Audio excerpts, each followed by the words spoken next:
And I just, okay.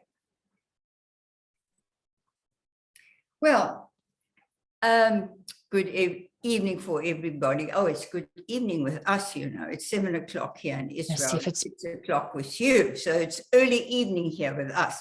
And by the way, we are under an attack of rockets that are being fired from Gaza. But here in Modi'in, even though they've set up the Iron Dome to intercept incoming rockets, we are a bit removed from the Gaza border. It's mostly the towns on the Gaza border that are being constantly fired upon. But anyway, our IDF has taken out many of these top terrorists, and this is part of the response why. But anyway, that's our situation, but war, no war, I'm here. And I want to just say briefly to Nikki, you here, and Dinio, good evening, thanks for coming, that we actually want you, when you have questions about anything as you're doing the course, to send it in to us so that we can discuss it between all of us, because surely if you pick up something that you want to know about, it will be of interest to your fellow students.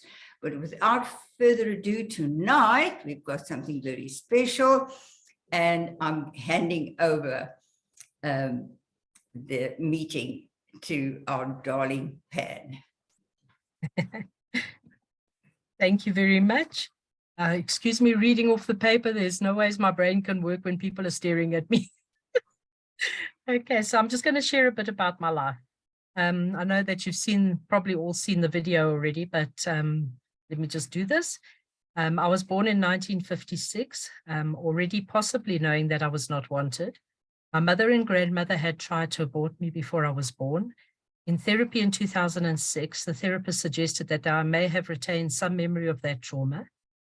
In recent years, my father confirmed that my mother and grandmother had indeed tried to abort me with some kind of poisonous substances and maybe other means, but thankfully they didn't succeed.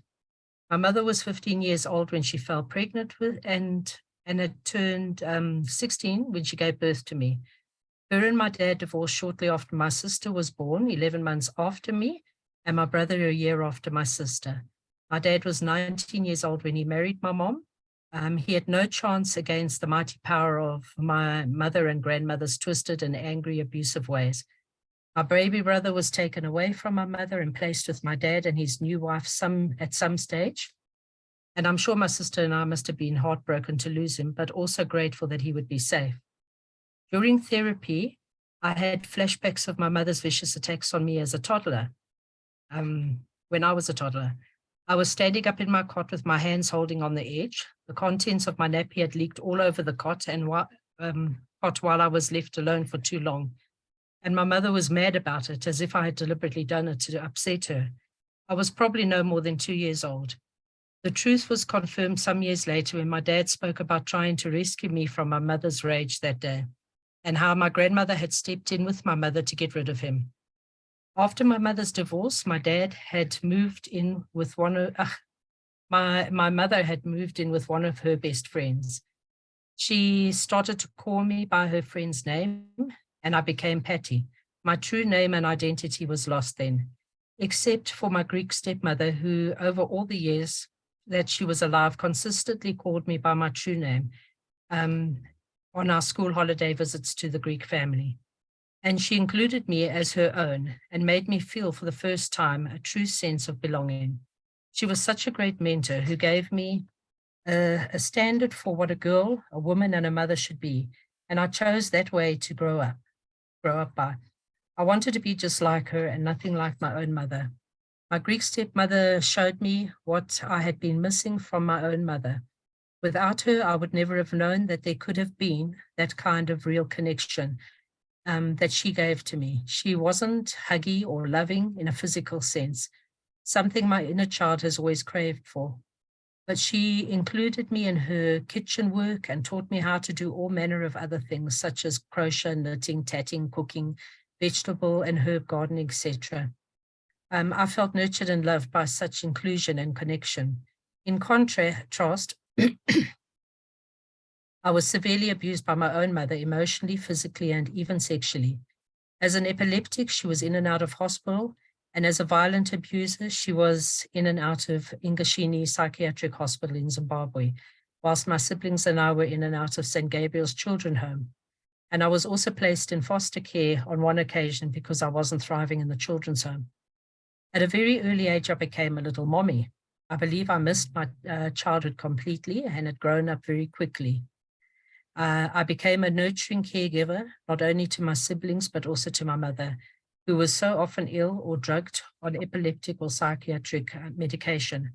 My mother was always on the run and moving home, so often that my sister and I were always having to start new schools, never being able to hold on to the people or pets or friends that we had grown to love. Everything and everyone we loved, she would sooner or later take away from us, even our toys and the things that we cherished. She made herself our God. We were not allowed to love anything or anyone more than her.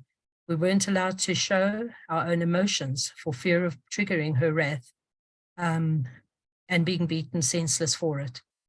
In my adolescence, she married a cruel child molester who raped and beat me regularly while my mother was working nights. And it's possible that I took most of the punishment for my sister to protect her. I became very protective of her. And to this day, I still mourn the fact that she's so far away because I feel I need to be there to protect her. There were other abusers throughout my life, some of which were my two husbands and my own grandmother, but I survived. I'm here today and have finally reclaimed my true name in my 60s and my sense of belonging as a result of my connection on my logotherapy journey, my connections on my logotherapy journey, and within my logotherapy work and family. All this only since I turned 50 when logotherapy first found me. For the first time in my life, I discovered my place in the world as a somebody. I may still have many struggles, I do, but I know I have purpose and meaning in my life enough to lift me above my struggles continuously. I see a future filled with hope. My book about my life has finally been written and sitting with my logotherapy proofreaders since November last year. The suspense. But one day it might finally be published.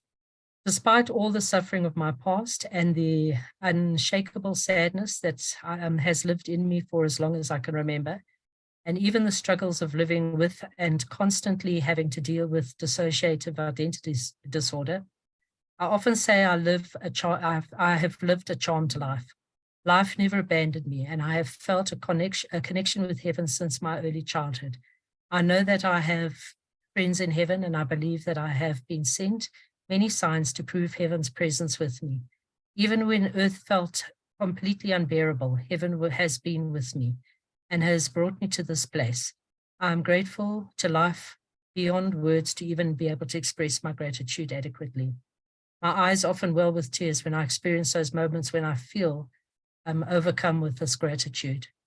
My life may have been a very hard one, but it was also a blessed one because I'm here today to share my story briefly now with you all, and I'm grateful that you could share this wonderful moment in time with me. So thank you. That's it.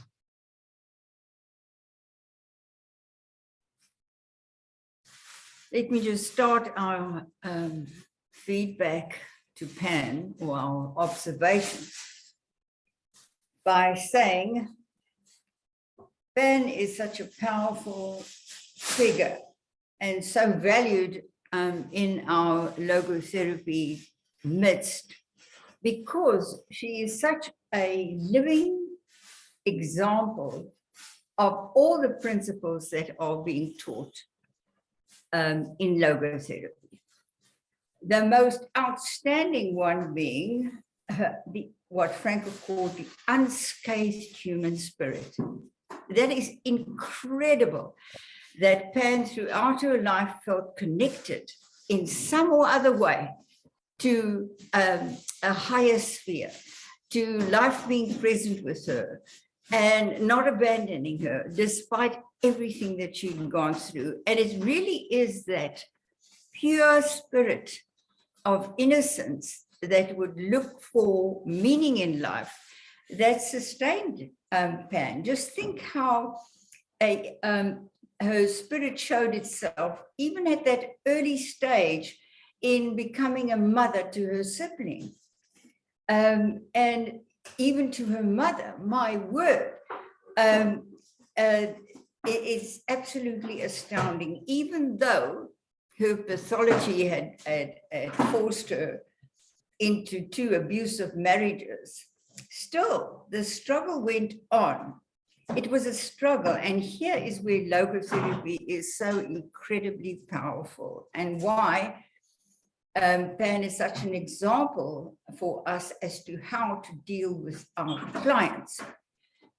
Because it's when she, in her search for meaning, coming across logotherapy, through her studies in logotherapy, she wasn't even a client of a logotherapist. She experienced an affirmation of that unscathed person that she really is, and that the pathology, all the evil and wrong things that have exercised such devastating effects on her mind, and caused all of that dissociation, and even in offering herself for abuse, feelings that dragged her under, that those as the affirmation of the worth of her person was given to her through her logotherapy studies. And of course, in the comments that she received and the counseling that she did have through supervision by her trainers, and of course also the acceptance of her fellow logotherapy students, she healed. And that is the healing factor. When you see the unique person, the unscathed, beautiful person, searching for meaning in life, struggling to find it, and you put the accent there in acknowledging them and affirming them and strengthening them, showing them how incredibly strong they were to have survived all of that, whatever problems they had, and how they did transcend those difficulties time and again, that you make them become what they were created to be. And that is the prime and powerful evidence of the transformational effect of logotherapy on the lives, not only of ourselves, because, you know, it's like we grow stronger as we experience the strength in our clients, and as we are encouraged to be to fully become all that we've been given the potential through our circumstances also to become, and that we have this desire to reach out to others, like Frankl said, that meaning is out there in the world with people to love and causes to serve. And that's what Pan is doing now, as she qualified in the last course, not just as a clinician, but also as an educator. And she's doing marvelous work. She's absolutely unmissable. What's the word? She cannot be exchanged in her role, and we absolutely treasure her in our midst. Okay, anybody else want to comment or add something?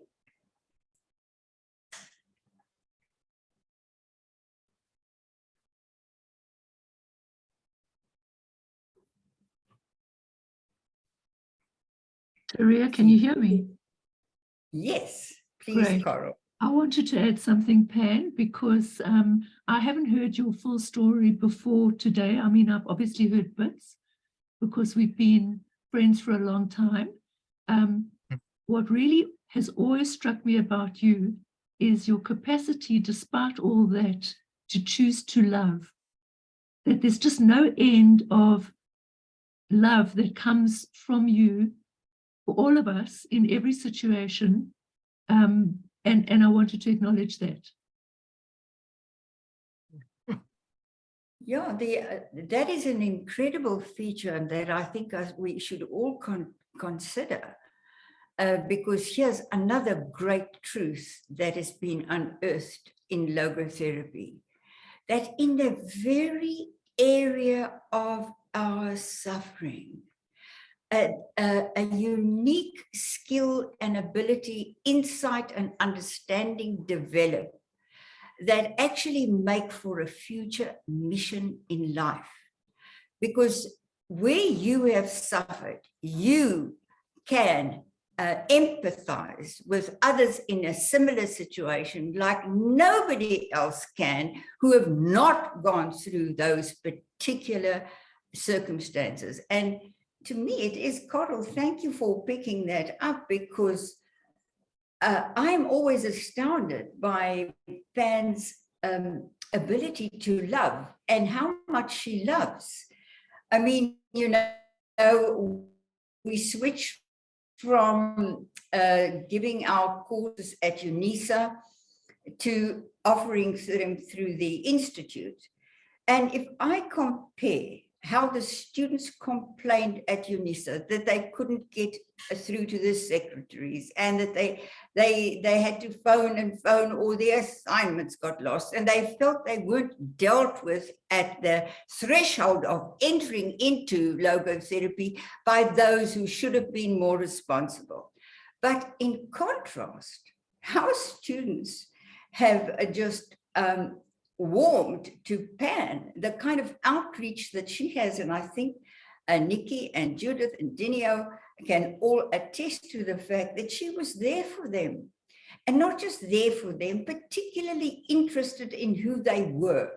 And that she even goes to the trouble of contacting prior students that she knows had difficulties to see how they are. Good heavens.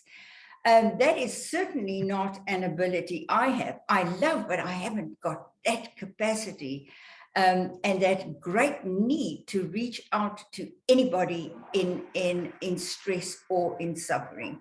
So what a demonstration, again, of this truth of logotherapy, that instead of looking like other therapies at the problems that your client presents and thinking you've got to solve the problems, good heavens, you look deeper and think, what do those problems actually mean? What purpose do they serve? What do they lead to? And what is to be grasped and taken from them in a positive way? And that's exactly what Frankl meant by he's describing logotherapy as tragic optimism, that out of the tragedy, you turn a tragedy into a triumph. And could that triumph have been so great if the tragedy was never there? So what a new way of looking at problems, not something to lament about.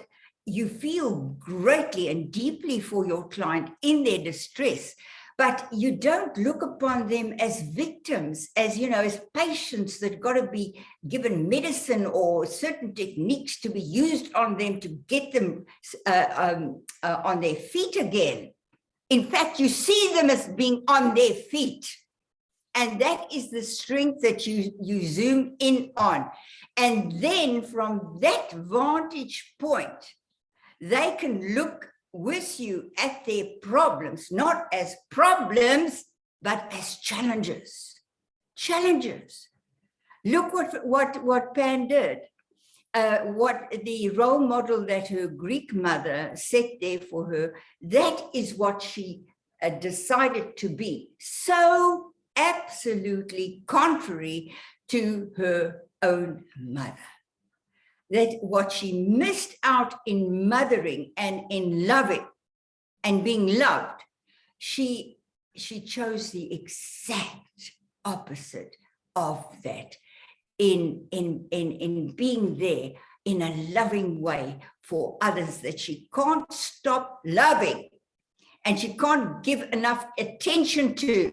My word, what an absolute learning experience this is for us as we contemplate these truths in Pan's life. And that is why I asked Pan to share her story, because if Pan can make it, will you not have faith when you deal with clients that they can make it too, or even with yourself, that you can make it, that you've got the defiant power of the human spirit to overcome the lies and the deceit and the wrongs of this world, and to be the exact echo homo opposite, like Frankel challenged us all to be. So wonderful. Thank you for that comment. I never saw it quite so clearly, Coral. Thank you.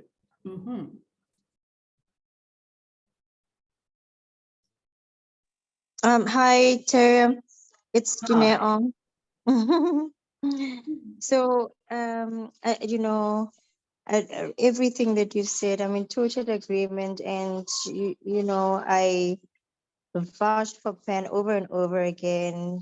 I have experienced that, I've engaged with her. She's so memorable. So, my word, you can really depend on her. And she is amazing like that.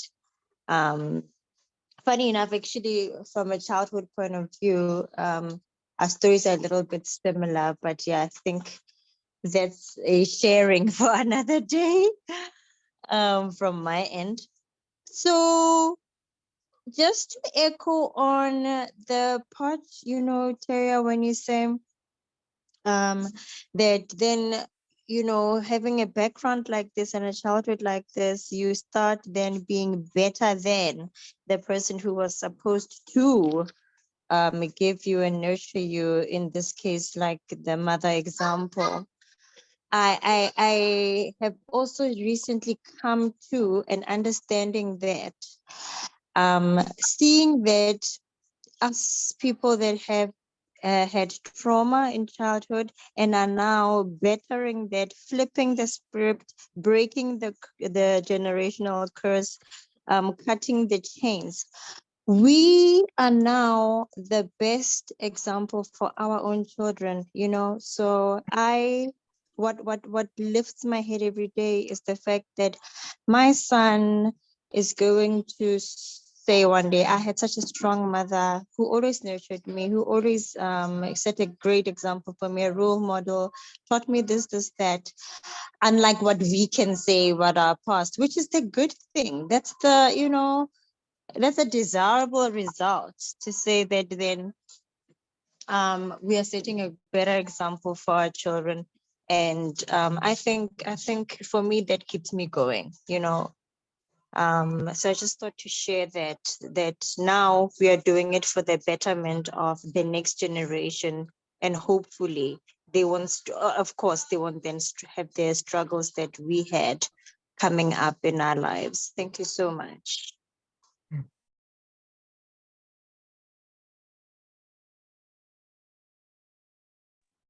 Dineo, you touched on such an important thing when you said, and here's another truth of logotherapy, breaking the generational bondage.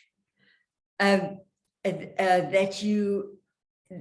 what was missing in your life, and this is how we, when you all go into the course, eventually that will help you counsel in logotherapy, you will discover that this is the way to really approach your clients, that what they missed in their lives is what they develop a great understanding of. Instead of going in counseling, looking at what they missed and going into that, and like psychoanalysis, kind of trying to work through the trauma and the guilt and the distress and the what have you, you focus in on what it is that they missed. And then you say, well, you've got an understanding of what it is that you're looking for and what you believe is very necessary to your well-being. Now, isn't that a gift? Isn't that a wonderful ability that you can realize in the face of something that is wrong? What is it that would be right? Exactly like Frankl said, what man is, he is not yet, but ought to be and should become. Well, that's the ability, that's the will to meaning. The will to meaning that Frankl said is much deeper than any other human motivation. It is, in fact, and this is logotherapy, this is why we zoom in on the will to meaning, because where the will to meaning has been trampled underfoot or neglected or overlooked, then pathology and problems step in, because then you're vulnerable and you can't defend yourself against what is being done to you. And you begin to believe the wrong things that are being transmitted to you as somebody that can be hurt or can be neglected or can be cast aside. You want the opposite. And this is what Dinio said, that you break that generational bondage. And then if you think about what Frankl said, that logotherapy is an education to responsibility, then you have this great sense of responsibility not to do that to anyone else, and most specifically, not to your own children, to those who've been given to your care to look after. That's the last thing you will do to them. And therefore, you actually heal generations that are in the future.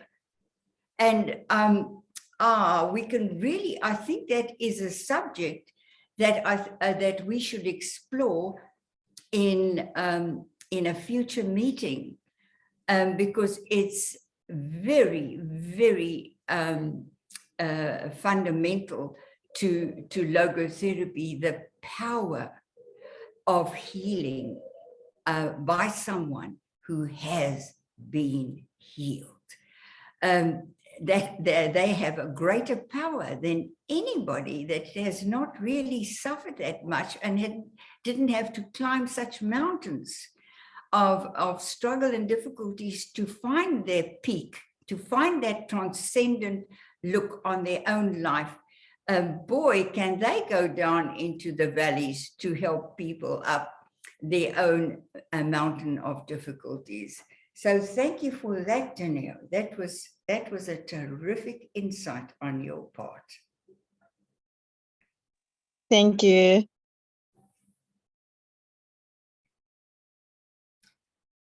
Robert and Sharon, I'd love you just to give some remark to us.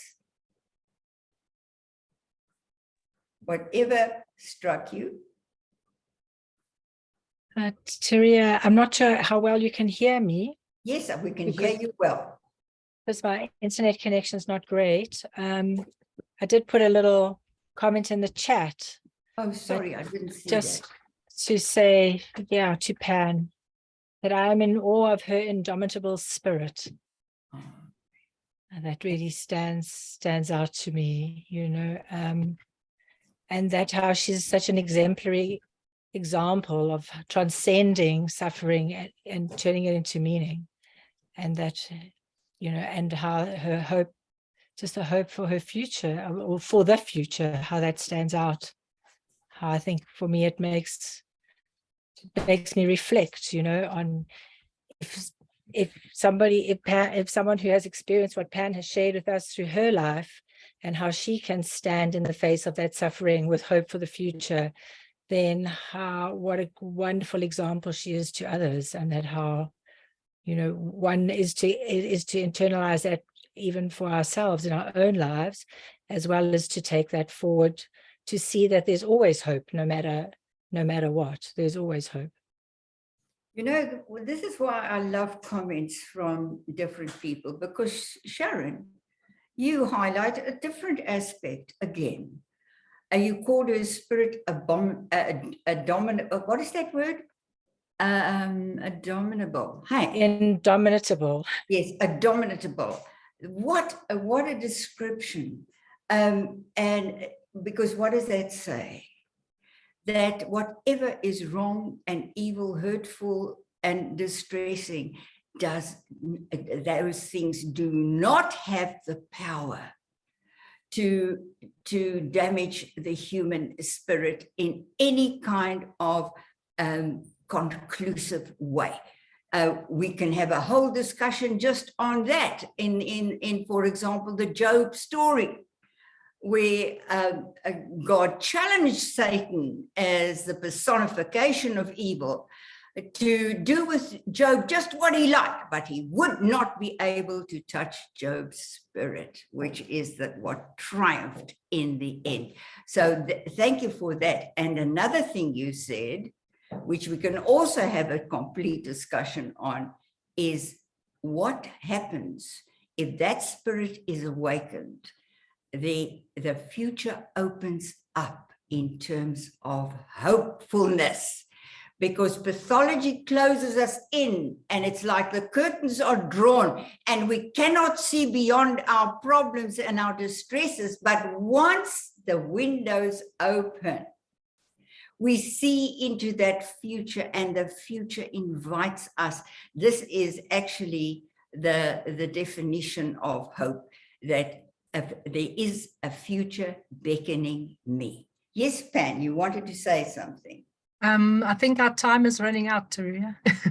Okay, listen, let's take up some of these issues that we raised tonight and keep it for our next meeting, because I think we should be addressing each one separately. Okay. All right, everybody. Everyone as well. Thank you so much. Okay, thank you everybody that came. Thank you, Robert. We'll hear from you next time also. Okay, and from you, Judith. Thank you, Pan. Bye-bye. Thank you. Thank you so much. Everyone. Bye. All right then. Bye-bye. Bye.